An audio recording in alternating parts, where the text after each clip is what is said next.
Most people think heart attacks announce themselves. Chest pain, left arm going numb, a dramatic collapse. That's what the movies show. That's what most people expect. But after 60, the most dangerous cardiac events are the quiet ones, the ones that build slowly while you sleep. No warning, no time to call for help, no second chance. And here is what shocks most of my patients when I tell them this in the recovery room. Those events are almost always triggered by something ordinary, something completely unremarkable, something you did before turning off the light. I'm Dr. Kevin Adewale. I'm a cardiac surgeon. I've spent over 20 years opening chests, repairing arteries, and holding hearts in my hands. I've also spent 20 years watching the same preventable patterns repeat themselves over and over in patients who had no idea what they were doing to themselves every single night. Tonight, I'm going to show you 5 of those patterns, 5 habits that are quietly loading the gun while you sleep. And then I'll show you exactly how to unload it, one simple evening at a time. Stay with me. What you learn in the next few minutes may be the most important thing you hear this year. Here's something most people don't know. Your cardiovascular system doesn't take a break when you fall asleep. It shifts gears. In a healthy body, nighttime is when your blood pressure naturally dips, usually 10 to 20% lower than during the day. Your heart rate slows. Your arteries relax. It's a biological reset, a form of maintenance the body has been running for your entire life. But after 60, that system becomes less reliable. The blood vessels stiffen. The pressure regulation gets less precise. Certain hormonal signals that used to protect the heart at night, they start to weaken. And the margin for error gets much, much smaller. Think of it this way. During the day, your cardiovascular system has backup mechanisms. It can compensate. It can adapt. At night, many of those mechanisms are offline. The body is running on a skeleton crew. That's what makes the night different after 60. That's why the hours between midnight and 6 in the morning carry the highest risk of heart attack and stroke for people over 60. Not the afternoon, not the morning rush. The quiet hours. The hours when no one is watching, but your habits are. Now here's the part that changes everything. What happens during those dangerous hours is largely determined by what you did before bed, the meal you ate, the pill you took or didn't take, the temperature in your room, decisions that felt completely routine. That's what we're going to talk about, starting right now, with the one that surprises my patients the most. Let me ask you something. What time did you eat dinner last night? And what was on the plate? I ask every patient that question, and for a surprising number of people over 60, the answer is somewhere around 8 or 9 at night, sometimes 10 at night. A full meal, pasta, rice, meat, maybe something fried, followed by the couch, then bed within an hour or two. I understand why it happens. Busy days, family schedules, the habit of a lifetime. But from a cardiac standpoint, this habit is quietly harming your heart. A heavy meal late at night is one of the most underestimated stresses your heart faces. Here's what's happening inside your body. When you eat a large meal, your digestive system demands an enormous increase in blood flow. Your heart has to pump harder. Blood pressure rises. Triglycerides, the fats in your blood, spike sharply within 2 to 4 hours after eating. Now layer that on top of going to sleep. Your body expects the evening to be a wind down, not an all-hands cardiovascular emergency. Instead, your heart is working overtime to digest a full dinner, while simultaneously trying to shift into its nighttime recovery mode. Those two demands are in direct conflict. And in a person over 60 with any degree of arterial stiffness, that conflict has real consequences. Studies have consistently shown that eating within 2 to 3 hours of sleep is associated with elevated nighttime blood pressure, higher rates of acid reflux that can mimic and trigger cardiac symptoms, and increased risk of cardiovascular events during sleep. The fix is not complicated. Finish your main meal by 6 or 7 in the evening. Keep late meals light, protein and vegetables, not heavy fats. Does your dinner schedule look anything like what I just described? You'd be surprised how many people answer yes and never connected it to their heart. Now this one, I need you to take very seriously, because this is where the most preventable damage happens in my clinical experience. If you are over 60 and you take medication for high blood pressure, statistically, more than 60% of people in that age group do. The timing of that medication matters enormously. more than most doctors take time to explain. For most people, blood pressure follows a predictable curve through the day. It rises in the morning, peaks in the afternoon, dips at night. But a significant portion of people over 60, particularly those with hypertension, don't get that nighttime dip. Their pressure stays elevated, or it actually surges during the early morning hours. This condition is called nocturnal hypertension, and most people have never heard of it, and it is dangerous in ways that daytime high blood pressure is not. While you sleep, the arterial walls are not braced for impact. A pressure surge at 3 in the morning hits the arterial walls very differently than one at 3 in the afternoon. It's more likely to rupture a vulnerable plaque inside a coronary artery, more likely to trigger clot formation, more likely to send someone to my table. If you take your blood pressure medication only in the morning, it may wear off by the time you need it most. If you forget it entirely, you may be leaving yourself completely unprotected during the most vulnerable hours of the night. What should you do?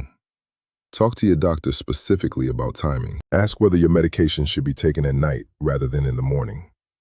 The conversation takes 2 minutes. It could save your life. There is strong evidence, including the Hygeia chronotherapy trial, that evening dosing of blood pressure medication significantly reduces cardiovascular risk during sleep. That is not a minor adjustment. That is a potentially life-saving conversation to have. Don't assume the timing doesn't matter. In cardiology, timing can be the entire difference. And most patients over 60 have never once had this conversation with their doctor. I want you to think about someone you know who snores. A spouse, a parent, maybe yourself. That sound, that loud, irregular rumbling in the night, most people treat it as an annoyance, something to laugh about, something to elbow your partner over. I treat it as a cardiac warning sign until proven otherwise. After 20 years in this field, I mean that literally. Sleep apnea is one of the most underdiagnosed and underestimated conditions I encounter in patients over 60. It's estimated that over 30% of older adults have some form of it, and the vast majority have never been diagnosed or treated. They have absolutely no idea what it is doing to their heart every single night. Here's what actually happens during an apnea episode. You stop breathing for 10 seconds, 40 seconds, sometimes longer. It might happen dozens of times per hour. Each time, the oxygen level in your blood drops sharply. Your brain registers a crisis and fires off a stress response. Adrenaline, cortisol, a sudden spike in heart rate and blood pressure. Your heart jolts, awake, essentially, while the rest of you is still asleep. Night after night, year after year. Now imagine that happening 30, 40, 50 times in a single night. What that does to the cardiovascular system is not subtle. Sleep apnea is directly associated with a 3 times higher risk of heart attack.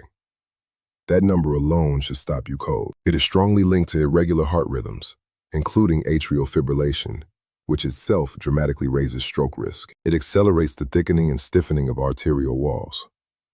And because the person is asleep for all of it, they often have no idea until something serious happens.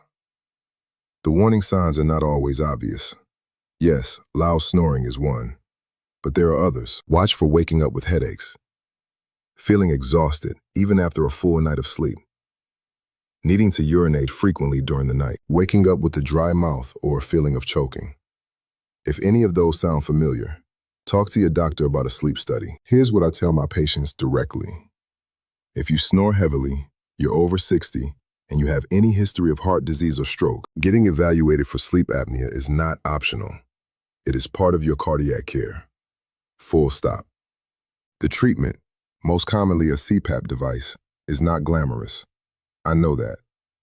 But the data on what it does for heart health is remarkable. Patients who comply with CPAP therapy show measurable reductions in blood pressure, lower rates of atrial fibrillation, and significantly reduced cardiac risk. One device, one habit, enormous protection. Does anyone in your household snore? Have you ever been told you stop breathing in your sleep? Think carefully before you move on from this one. This next habit is driven by something completely logical.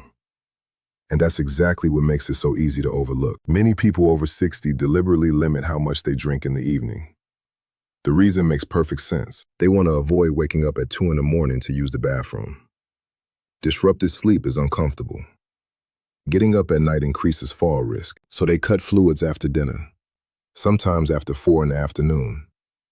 I understand the reasoning completely, but from a cardiovascular standpoint, going to bed even mildly dehydrated is a meaningful risk factor, and one that almost nobody talks about. When you are dehydrated, your blood becomes more viscous, thicker. It doesn't flow as freely through your vessels. For a young cardiovascular system, that's a manageable inconvenience. For a person over 60 dealing with arterial stiffness and plaque, it's a very different story. Thick blood moves slowly through already narrowed arteries. It is more prone to forming clots. And here's the timing problem most people don't consider. During sleep, your heart rate naturally slows.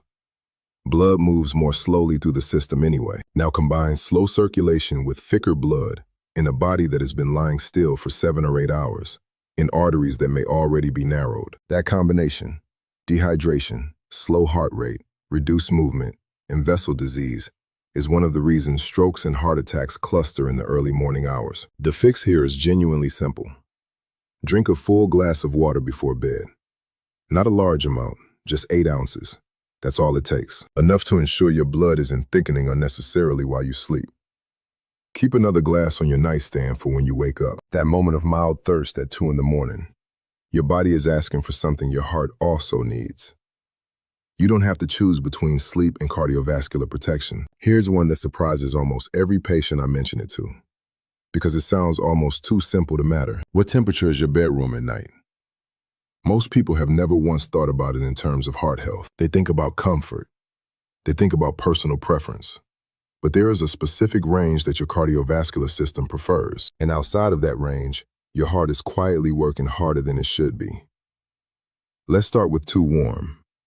When your bedroom is above about 22 degrees Celsius, roughly 72 Fahrenheit, your body works to dissipate heat throughout the night. Your blood vessels dilate. Your heart rate stays elevated. Sweating increases fluid loss, which brings us right back to the dehydration problem we just discussed. And critically, your sleep quality drops. You spend less time in the deep, restorative stages where the heart gets its best overnight recovery. Now the opposite. A bedroom that is genuinely cold, below 16 or 17 degrees Celsius, creates a different kind of cardiovascular stress. Cold causes vasoconstriction. Your blood vessels tighten to preserve core body heat. Blood pressure rises. The heart has to push against more resistance. For someone with existing coronary artery disease or hypertension, that nighttime pressure increase is not trivial. The optimal range for sleep and cardiovascular protection is between 18 and 22 degrees Celsius. 65 to 72 Fahrenheit. That window keeps your body in thermoneutral territory. Vessels relaxed, heart rate low and steady. Sleep stays deep. One setting. Real protection. Everything I've described so far might sound like a long list of things to worry about. I want to reframe that completely. Because when you look at all 5 habits together, what you actually have is a blueprint. A simple, practical evening routine that addresses every single one. I call it the heart-safe evening routine. And it fits into a normal life without any dramatic changes. Here's how it looks. Between 6 and 7 in the evening, that's your window for the main meal. Lean protein, vegetables, a moderate portion of carbohydrates if you need them. Not a feast, not a fast, just a proper dinner at a civilized hour, giving your heart a full 3 to 4 hours to settle before sleep. At 7 o'clock, water and medications. If your doctor hasn't specifically discussed the timing of your blood pressure medication with you, this is your reminder to have that conversation. Evening dosing may be significantly more protective. Take that question seriously. Between 8 and 9, your wind-down window. A gentle walk, some reading, a calm conversation. This is the time to step away from screens, particularly bright phone screens, which suppress melatonin and keep the nervous system alert far longer than it should be before sleep. By 9 o'clock, check your bedroom. Adjust the thermostat. Open a window briefly. Set a glass of water on the nightstand. These take 90 seconds. They matter. By 10, you're in bed. And here is one final detail that costs you absolutely nothing. If you snore, or if you've been told you stop breathing during sleep, try sleeping on your side rather than your back. Back sleeping worsens airway obstruction dramatically. A simple positional change can reduce apnea episodes significantly while you work toward a formal evaluation. Dinner by 7. Water and pills at 7. Calm evening until 9. Room prepared by 9. Bed by 10 on your side. The question is never whether this routine works. The data is clear that it does. The question is whether you'll actually do it, and that's a question only you can answer. Now, I want to be honest with you for a moment. Not as a content creator, as a surgeon. I have stood at an operating table at 3 in the morning, holding a heart that stopped because of a clot that formed overnight in a narrowed artery. I have spoken to families in waiting rooms at dawn. Families who had no idea anything was wrong when they said goodnight a few hours earlier. I have read autopsy reports on people who were planning their grandchildren's birthdays the week before. And in case after case, the contributing factors were not mysterious. They were a late dinner, a skipped medication, a bedroom that was too warm, a body that was quietly running out of water, an airway that had been collapsing silently for years, while everyone assumed the snoring was just snoring. These are not exotic risk factors. They are not rare. They are the background noise of millions of ordinary evenings. And that background noise, accumulated night after night, year after year, can become a cardiac event that nobody saw coming, because nobody knew to look. Here is the truth that 20 years in the operating room has given me. Most of the hearts I've had to repair didn't fail because of bad luck. They failed because of bad information. Information the patient simply never had. You now have it. The question is, what you do with it tonight. Not next week, not after your next checkup. Tonight. Let's bring it all together. 5 habits, 5 fixes. I want you leaving with a clear action plan, not a vague sense of worry. 1. Finish your main meal by 6 or 7 in the evening. Not a radical diet, just a reasonable dinner at a reasonable hour. 2. Talk to your doctor about the timing of your blood pressure medication. Ask specifically about evening dosing.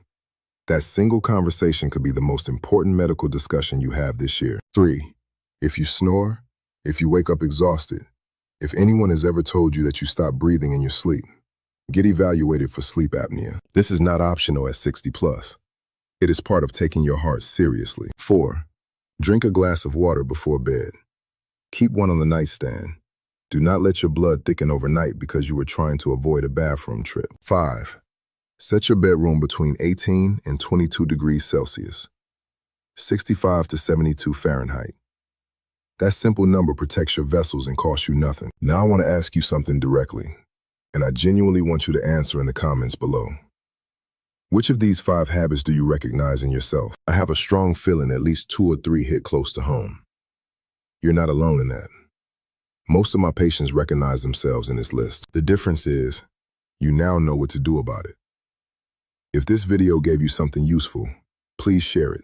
There is someone in your life, a spouse, a sibling, a friend, someone over 60 who has never once connected their nightly habits to their heart. Send it to them. Take care of that heart. It has been working for you every single minute of every single night for your entire life. Give it the conditions it needs to keep going. One last thing. Everything I've shared here is general medical information based on current cardiovascular research and my own clinical experience. It is not a substitute for your personal medical care. Before you make any changes to your medication schedule, especially, please talk to your own physician. That's not a legal disclaimer. That's genuine advice from someone who wants you still watching this channel 10 years from now. Good night. Sleep well. Take care of yourself, starting tonight.